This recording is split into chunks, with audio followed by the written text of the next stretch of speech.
Hello दोस्तों, कैसे हैं आप सब। आज हम बात करेंगे ऐसे टॉपिक पे जिसके लिए मेरे पास क्वेश्चंस आए कमेंट्स में कि छोटा रूम है लेकिन उसमें बड़ा एसी लगा दिया। जैसे एक रूम है जिसका साइज है, जिसके हिसाब से हमें 1 टन एसी लगाना चाहिए, बट हमने वहां पर 1.5 टन लगा दिया या 2 टन लगा दिया। तो इससे क्या प्रॉब्लम है? देखिए दोस्तों, 3 पॉइंट्स हमें यहाँ पर ध्यान रखने हैं।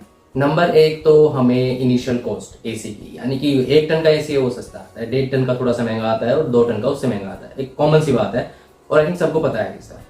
दूसरा पॉइंट यहाँ पर आता है कि थोड़ी सी एनर्जी वेस्टेज होती है, क्योंकि इसको समझाने के लिए मैं एक ना एग्जांपल दूंगा आपको, बट उससे पहले मैं तीसरे पॉइंट पे जाता हूँ।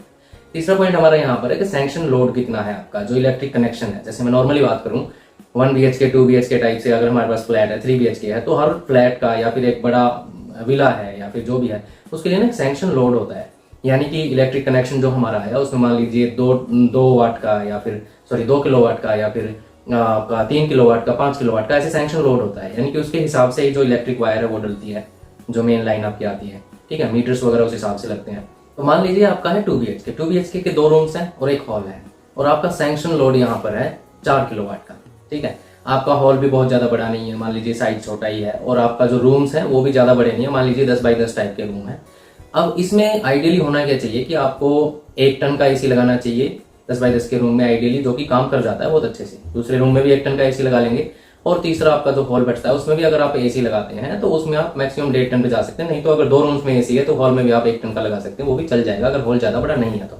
साइज के हिसाब से आपको देखना है, वो उसके लिए मैं वीडियोस ऑलरेडी बना चुका हूँ, आप एक बार प्लीज जाकर देख लीजिएगा उनको भी कि किस रूम साइज के लिए कौन सा एसी आपके लिए सही है। अब यहाँ पर हम थोड़ा सा कैलकुलेशन करते हैं। जैसे 1 टन का एसी होता है ना, उसकी जनरली वाटेज होती है 1 किलोवाट की करीब। अब 1 किलोवाट उसने ले लिया, दूसरा आपका 1 किलोवाट दूसरे रूम के एसी ने ले लिया, 2 किलोवाट हो गया। सैंक्शन लोड है आपका 4 किलोवाट का। और जो तीसरा एसी है, या 4 लगा लीजिए 5 लगा लीजिए, तीसरा एसी है मान लीजिए उसका आपको 1.5 टन का आपने लगा रखा, तो वो लगभग 1400 वाट के करीब वो लेता है। यानी कि यहाँ पर कुल मिला के आपके 3400 वाट के करीब तीनों एसी चल रहे हैं, 3400 वाट करीब वो लोड ले रहे हैं, ठीक है। सैंक्शन लोड आपका कितना है? 4 किलोवाट का एग्जाम्पल ले रहे हैं हम यहाँ पर।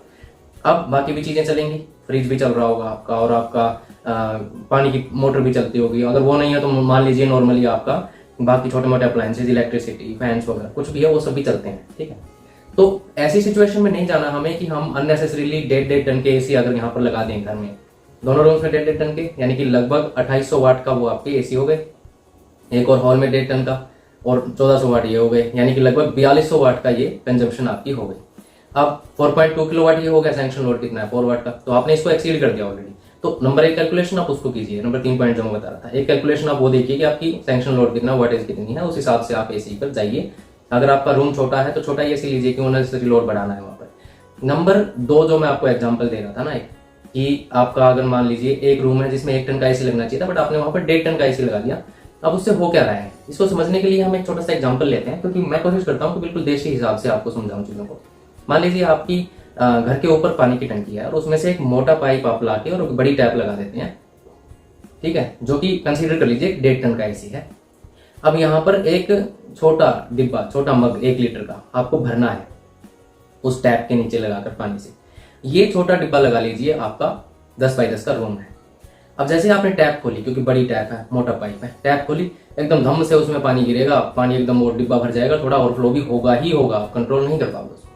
टैप बंद कर दिया आपने, ठीक है, नो प्रॉब्लम, हर रोज आप ऐसे ही कर रहे हैं, बट हर रोज थोड़ा सा पानी ओवरफ्लो होकर गिरेगा ही गिरेगा, क्योंकि वो प्रेशर ज्यादा है, मोटा पाइप है, मोटी टैप है, छोटा डिब्बा है।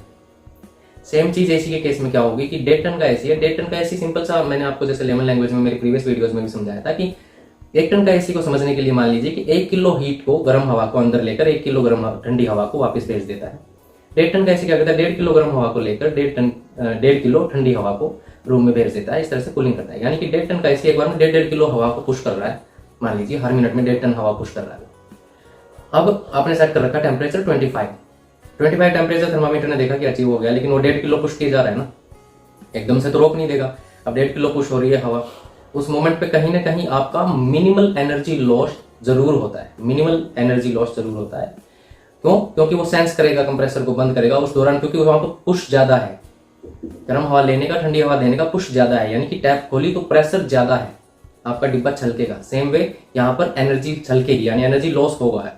आपका 1.5 टन का एसी ज्यादा एनर्जी खा रहा है ना उस मोमेंट पे, और उसी हिसाब से वो कूलिंग दे रहा है। तो जब तक वो सेंस करता है तब तक थोड़ा सा एनर्जी लॉस हो चुका होता है। तो ये एक पॉइंट है। हमने 3 पॉइंट डिस्कस किए। इनिशियल कॉस्ट एसी बाय करते हैं तो 1 ton, 1.5 ton, 2 ton, increasing cost accordingly होती है। नंबर 2 हमने यहाँ पर डिस्कस किया पानी और डिब्बे वाला टैप वाला एग्जांपल लेकर कि कहीं ना कहीं मिनिमल एनर्जी लॉस होता है, इसलिए उस हिसाब से ही एसी लगाइए जिस हिसाब से रूम है। तीसरा, अपने घर का सैंक्शन लोड कितना है उसके हिसाब से लगाइए। आपने बड़े बड़े एसी लगा दिए छोटे छोटे कमरों में, तो कहीं ना कहीं आपने अगर लोड एक्सीड कर दिया तो मेन लाइन है उसके जलने के चांसेस रहते हैं। दोस्तों उम्मीद करता हूँ आपके क्वेश्चंस के आंसर इस वीडियो में मिल गए होंगे। अगर वीडियो अच्छी लगे तो लाइक करना, कमेंट जरूर किया करो अगर आपको अच्छा लगे नहीं लगे या जो भी है, या फिर कोई क्वेश्चन है प्लीज पूछिए ताकि मैं उसके हिसाब से आपकी हेल्प कर सकूं। अगर आप नए हैं तो वीडियो चैनल को सब्सक्राइब कर लीजिएगा, और अगर आप ऑलरेडी मेरे सब्सक्राइबर हैं तो like comment. Thank you so much for your support. मिलते हैं एक और वीडियो में, धन्यवाद।